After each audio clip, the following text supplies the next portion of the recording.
You may be wondering why I'm at the historic Fort Wayne site in Detroit. Turns out, in one of these buildings, the Detroit Historical Society preserves vintage vehicles from former auto shows, along with other special artifacts dating back decades. If you think of the turn of the century, automobiles were a curiosity, something people didn't see all the time. What started out as a private, small showcase of classic cars in Detroit Generates 360 horsepower. has taken off into an automotive sensation manufacturers, suppliers, and enthusiasts know as the Detroit Auto Show. Arguable, but the first auto show was in the late 1800s, 1887, and it was put on by a local gentleman who wanted to have something that would rival the Paris Auto Fair. Then after that, it became more prevalent here in Detroit, and then it really took off in '65 when they moved it to Cobo Hall, which of course now is Huntington Place. Detroit Historical Society curator Dave Marchione says the auto show was initially intended for manufacturers to launch new technology under one roof.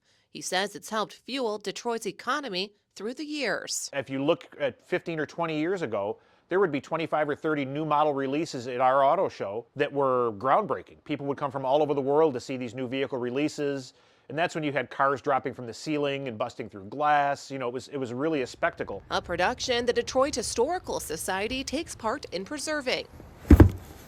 At the historic Fort Wayne site in Detroit, 275,000 artifacts are carefully stored, including, take a look at this, vintage show cars from the 1960s, like the Ford Cobra. This was used as a show car. It toured the show circuit. The unique 1963 Ford Mustang II also parked here. The horse that you see in the front is actually the first time the pony in the corral appears on the front of a Mustang, which is kind of a neat piece on this car. Marchione says at one point, these vehicles and many more were the focus at previous auto shows in the Motor City, only gaining momentum to what it is today. I think the auto show's place, both in the history of Detroit and the history of the automotive industry, I think is pretty well cemented. In Detroit, Alicia Bergio, CBS News Detroit.